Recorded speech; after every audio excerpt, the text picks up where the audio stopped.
प्यारे भक्तों, क्या आपको संतान प्राप्ति में कोई बाधा आ रही है? क्या आप चाहते हैं कि आपका पुत्र एक तेजस्वी और स्वस्थ संतान हो?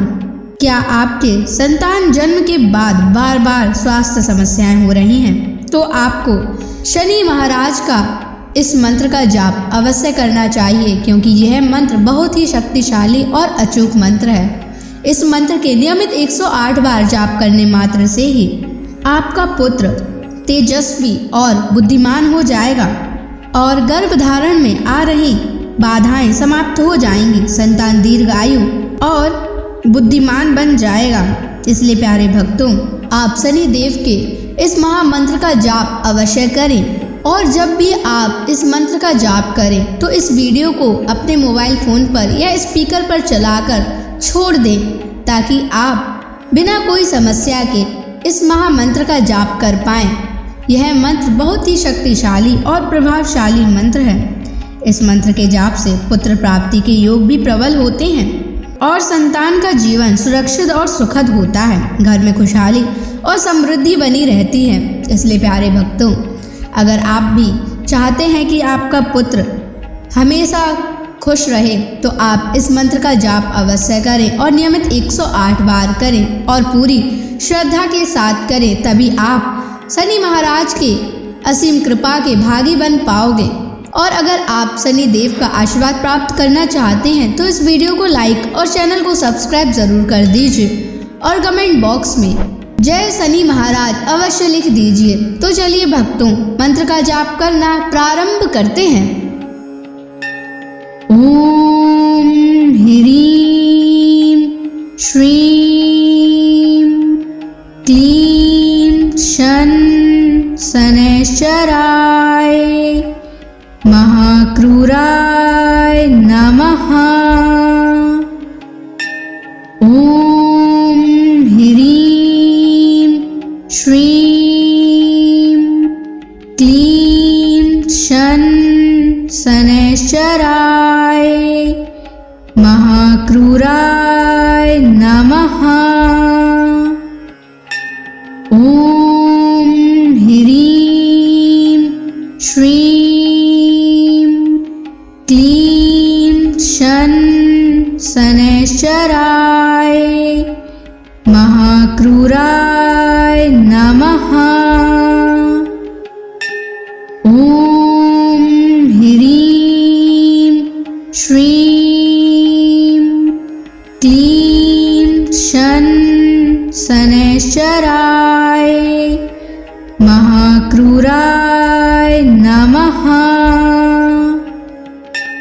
ओम ह्रीं श्रीं क्लीं शन शनैश्चराय महाक्रूराय नमः।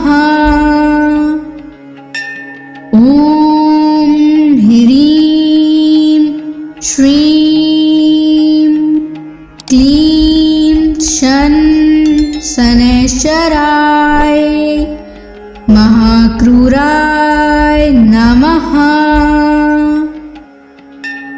ओम ह्रीं श्रीं क्लीं शन शनैश्चराय महाक्रूराय नमः।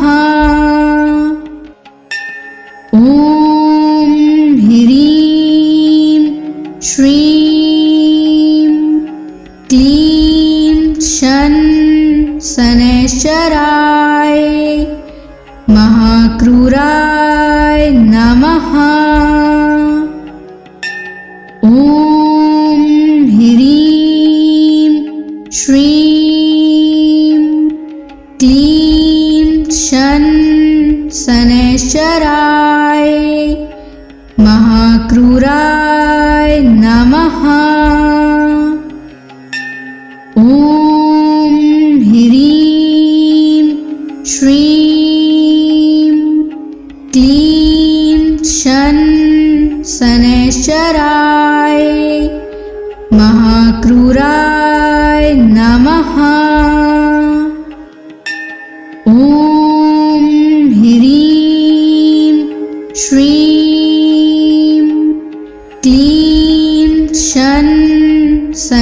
शनैश्चराय महाक्रूराय नमः। ॐ ह्रीं श्रीं क्लीं शनैश्चराय महाक्रूराय नमः। ॐ ह्रीं श्रीं क्लीं शनैश्चराय महाक्रूराय नमः। ॐ ह्रीं श्रीं क्लीं शनैश्चराय महाक्रूराय नमः। ॐ ह्रीं श्रीं क्लीं शनैश्चराय महाक्रूराय नमः। ॐ ह्रीं श्रीं क्लीं शनैश्चराय महाक्रूराय नमः। ॐ ह्रीं श्रीं क्लीं शनैश्चराय महाक्रूराय नमः। ॐ ह्रीं श्रीं क्लीं शनैश्चराय महाक्रूराय नमः। ॐ ह्रीं श्रीं क्लीं शनैश्चराय महाक्रूराय नमः। ॐ ह्रीं श्रीं क्लीं शनैश्चराय महाक्रूराय नमः। ॐ ह्रीं श्रीं क्लीं शनैश्चराय महाक्रूराय नमः। ॐ ह्रीं श्रीं क्लीं शनैश्चराय महाक्रूराय नमः। ॐ ह्रीं श्रीं क्लीं शनैश्चराय महाक्रूराय नमः। ॐ ह्रीं श्रीं क्लीं शनैश्चराय महाक्रूराय नमः। ॐ ह्रीं श्रीं क्लीं शनैश्चराय महाक्रूराय नमः। ॐ ह्रीं श्रीं क्लीं शनैश्चराय महाक्रूराय नमः। ॐ ह्रीं श्रीं क्लीं शनैश्चराय महाक्रूराय नमः। ॐ ह्रीं श्रीं क्लीं शनैश्चराय महाक्रूराय नमः। ॐ ह्रीं श्रीं क्लीं शनैश्चराय महाक्रूराय नमः।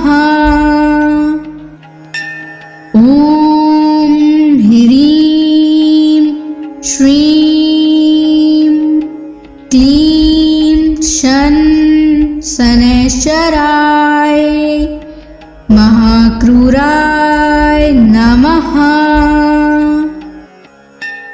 ॐ ह्रीं श्रीं क्लीं शनैश्चराय महाक्रूराय नमः।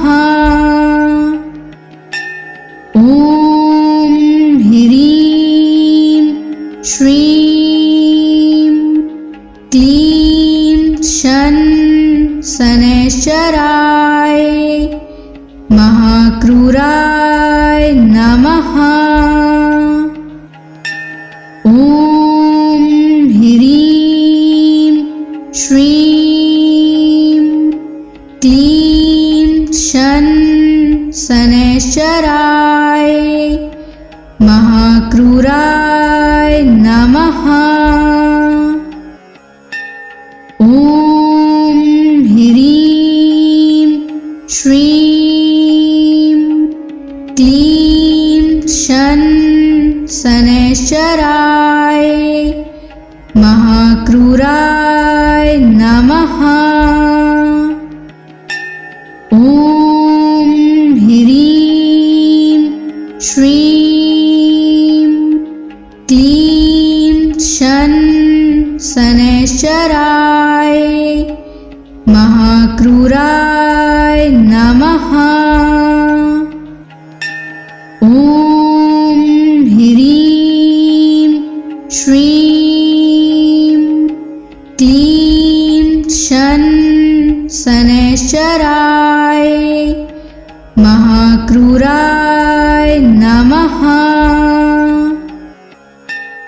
ॐ ह्रीं श्रीं क्लीं शनैश्चराय महाक्रूराय नमः।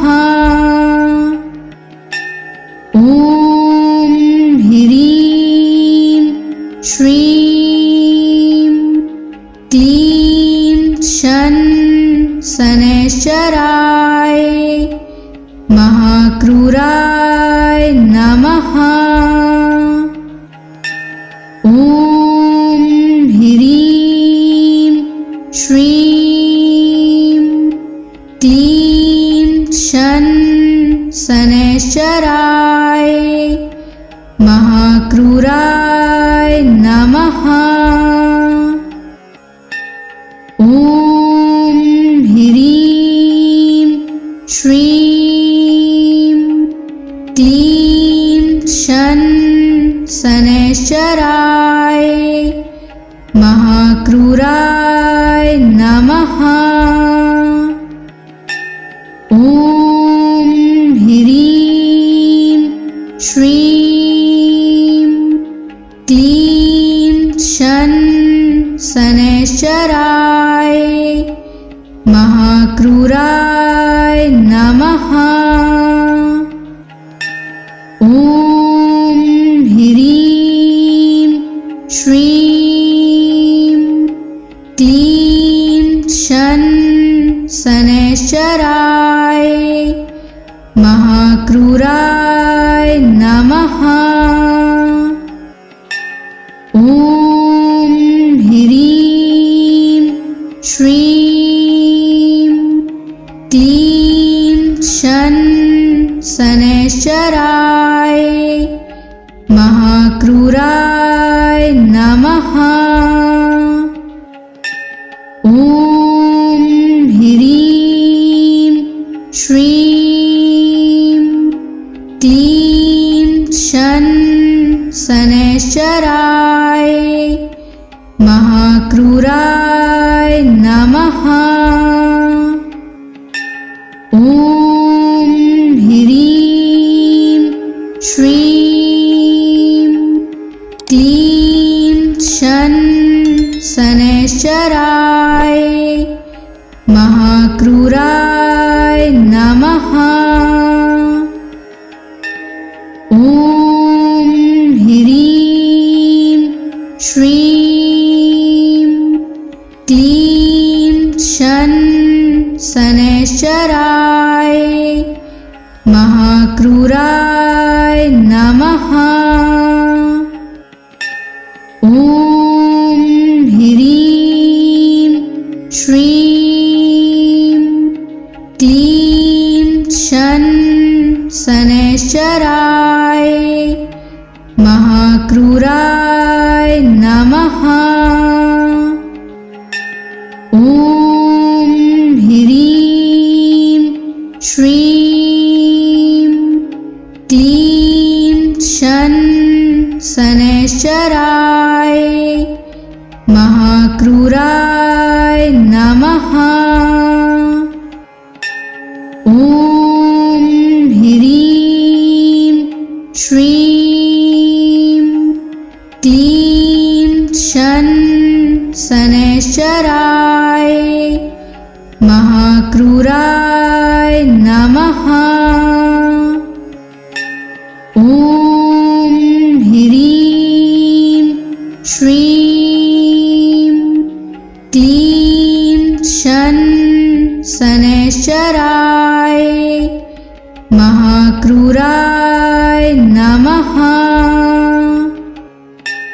ॐ ह्रीं श्रीं क्लीं शनैश्चराय महाक्रूराय नमः। ॐ ह्रीं श्रीं क्लीं शनैश्चराय महाक्रूराय नमः।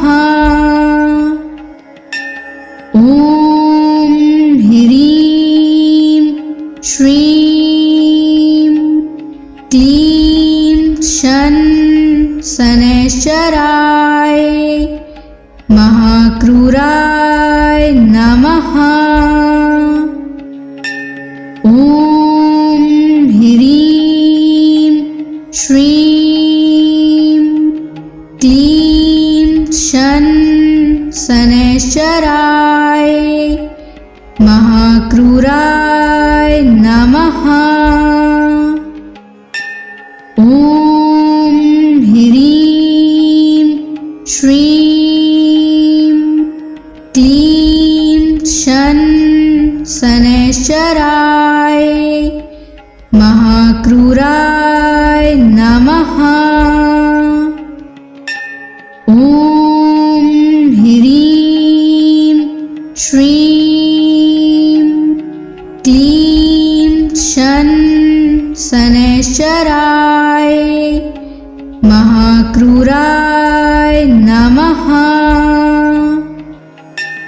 ॐ ह्रीं श्रीं क्लीं शनैश्चराय महाक्रूराय नमः। ॐ ह्रीं श्रीं क्लीं शनैश्चराय महाक्रूराय नमः। ॐ ह्रीं श्रीं क्लीं शनैश्चराय महाक्रूराय नमः।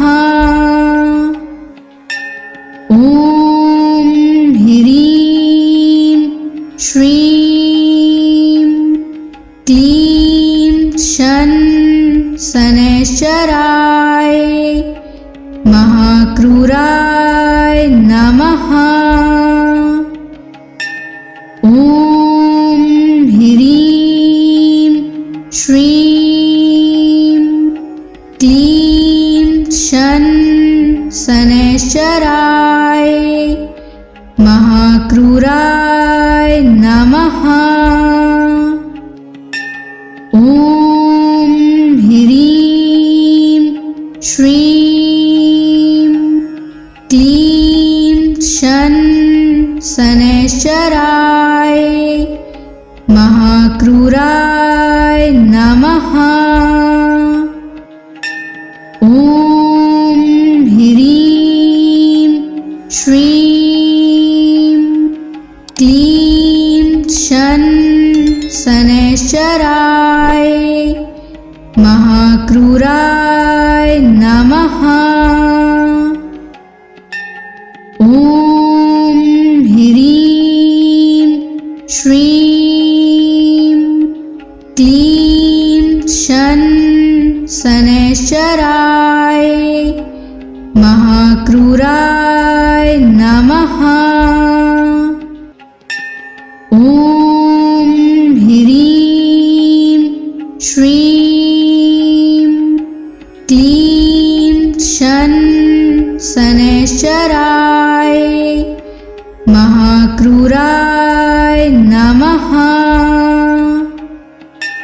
ॐ ह्रीं श्रीं क्लीं शन शनैश्चराय महाक्रूराय नमः। ॐ ह्रीं श्रीं क्लीं शन शनैश्चराय महाक्रूराय नमः। ॐ ह्रीं श्रीं क्लीं शन शनैश्चराय महाक्रूराय नमः। ॐ ह्रीं श्रीं क्लीं शन शनैश्चराय महाक्रूराय नमः। ॐ ह्रीं श्रीं क्लीं शन शनैश्चराय महाक्रूराय नमः। ॐ ह्रीं श्रीं क्लीं शन शनैश्चराय महाक्रूराय नमः। ॐ ह्रीं श्रीं क्लीं शन शनैश्चराय महाक्रूराय नमः। ॐ ह्रीं श्रीं क्लीं शन शनैश्चराय महाक्रूराय नमः। ॐ ह्रीं श्रीं क्लीं शन शनैश्चराय महाक्रूराय नमः। ॐ ह्रीं श्रीं क्लीं शन शनैश्चराय महाक्रूराय नमः। ॐ ह्रीं श्रीं क्लीं शन शनैश्चराय महाक्रूराय नमः। ॐ ह्रीं श्रीं क्लीं शन शनैश्चराय महाक्रूराय नमः। ॐ ह्रीं श्रीं क्लीं शन शनैश्चराय महाक्रूराय नमः। ॐ ह्रीं श्रीं क्लीं शन शनैश्चराय महाक्रूराय नमः। ॐ ह्रीं श्रीं क्लीं शन शनैश्चराय महाक्रूराय नमः। ॐ ह्रीं श्रीं क्लीं शन शनैश्चराय महाक्रूराय नमः। ॐ ह्रीं श्रीं क्लीं शन शनैश्चराय महाक्रूराय नमः। ॐ ह्रीं श्रीं क्लीं शन शनैश्चराय महाक्रूराय नमः। ॐ ह्रीं श्रीं क्लीं शन शनैश्चराय महाक्रूराय नमः। ॐ ह्रीं श्रीं क्लीं शन शनैश्चराय महाक्रूराय नमः। ॐ ह्रीं श्रीं क्लीं शन शनैश्चराय महाक्रूराय नमः। ॐ ह्रीं श्रीं क्लीं शन शनैश्चराय महाक्रूराय नमः। ॐ ह्रीं श्रीं क्लीं शन शनैश्चराय महाक्रूराय नमः। ॐ ह्रीं श्रीं क्लीं शन शनैश्चराय महाक्रूराय नमः। ॐ ह्रीं श्रीं क्लीं शन शनैश्चराय महाक्रूराय नमः। ॐ ह्रीं श्रीं क्लीं शन शनैश्चराय महाक्रूराय नमः। ॐ ह्रीं श्रीं क्लीं शन शनैश्चराय महाक्रूराय नमः। ॐ ह्रीं श्रीं क्लीं शन शनैश्चराय महाक्रूराय नमः। ॐ ह्रीं श्रीं क्लीं शन शनैश्चराय महाक्रूराय नमः।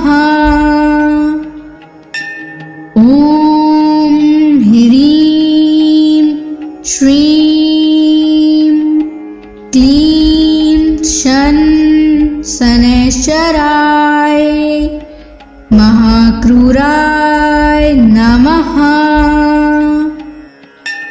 ॐ ह्रीं श्रीं क्लीं शन शनैश्चराय महाक्रूराय नमः। ॐ ह्रीं श्रीं क्लीं शन शनैश्चराय महाक्रूराय नमः। ॐ ह्रीं श्रीं क्लीं शन शनैश्चराय महाक्रूराय नमः। ॐ ह्रीं श्रीं क्लीं शन शनैश्चराय महाक्रूराय नमः। ॐ ह्रीं श्रीं क्लीं शन शनैश्चराय महाक्रूराय नमः। ॐ ह्रीं श्रीं क्लीं शन शनैश्चराय महाक्रूराय नमः। ॐ ह्रीं श्रीं क्लीं शन शनैश्चराय महाक्रूराय नमः। ॐ ह्रीं श्रीं क्लीं शन शनैश्चराय महाक्रूराय नमः। ॐ ह्रीं श्रीं क्लीं शन शनैश्चराय महाक्रूराय नमः। ॐ ह्रीं श्रीं क्लीं शन शनैश्चराय महाक्रूराय नमः। ॐ ह्रीं श्रीं क्लीं शन शनैश्चराय महाक्रूराय नमः। ॐ ह्रीं श्रीं क्लीं शन शनैश्चराय महाक्रूराय नमः। ॐ ह्रीं श्रीं क्लीं शन शनैश्चराय महाक्रूराय नमः। ॐ ह्रीं श्रीं क्लीं शन शनैश्चराय महाक्रूराय नमः। ॐ ह्रीं श्रीं क्लीं शन शनैश्चराय महाक्रूराय नमः। ॐ ह्रीं श्रीं क्लीं शन शनैश्चराय महाक्रूराय नमः। ॐ ह्रीं श्रीं क्लीं शन शनैश्चराय महाक्रूराय नमः। ॐ ह्रीं श्रीं क्लीं शन शनैश्चराय महाक्रूराय नमः। ॐ ह्रीं श्रीं क्लीं शन शनैश्चराय महाक्रूराय नमः। ॐ ह्रीं श्रीं क्लीं शन शनैश्चराय महाक्रूराय नमः। ॐ ह्रीं श्रीं क्लीं शन शनैश्चराय महाक्रूराय नमः। ॐ ह्रीं श्रीं क्लीं शन शनैश्चराय महाक्रूराय नमः।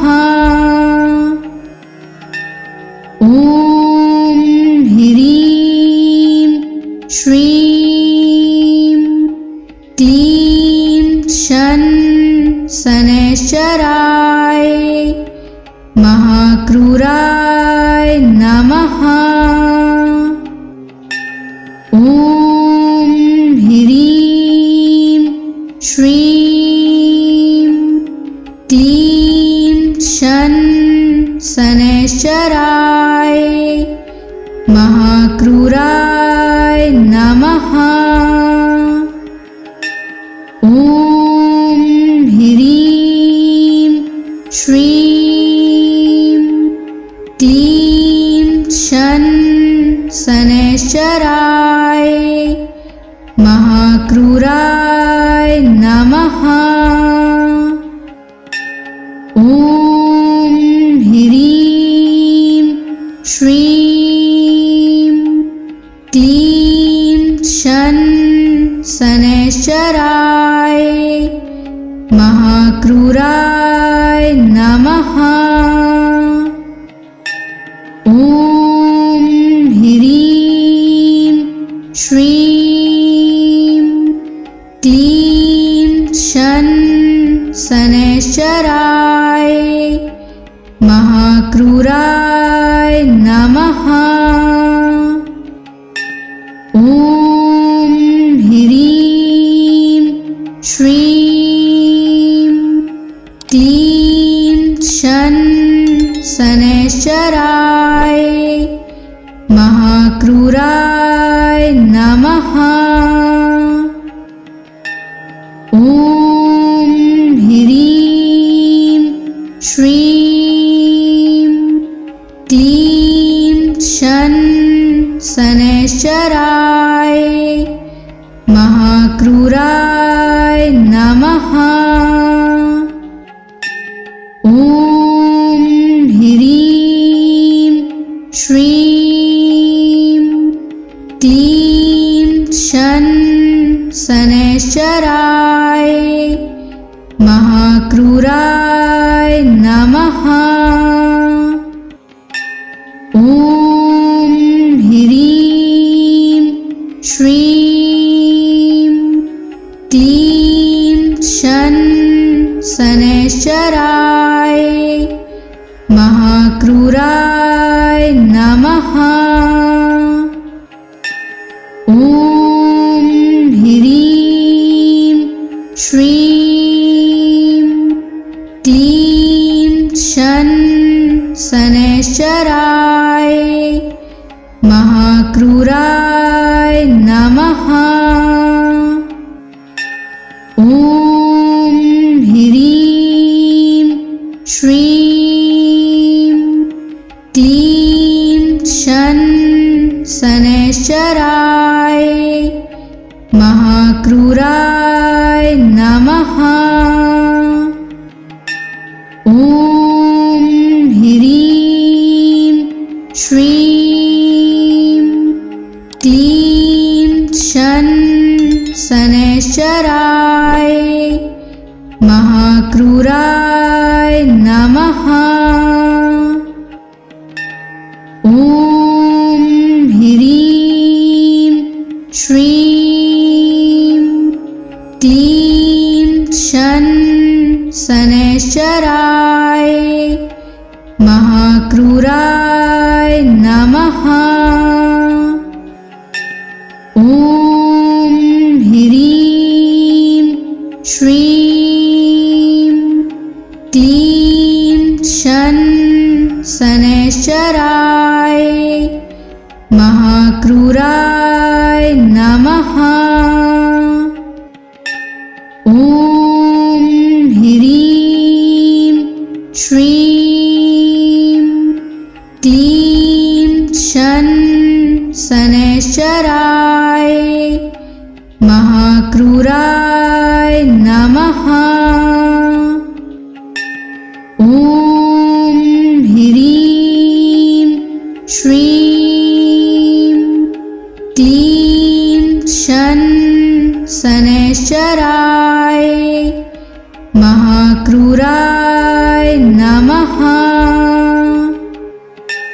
ॐ ह्रीं श्रीं क्लीं शन शनैश्चराय महाक्रूराय नमः। ॐ ह्रीं श्रीं क्लीं शन शनैश्चराय महाक्रूराय नमः।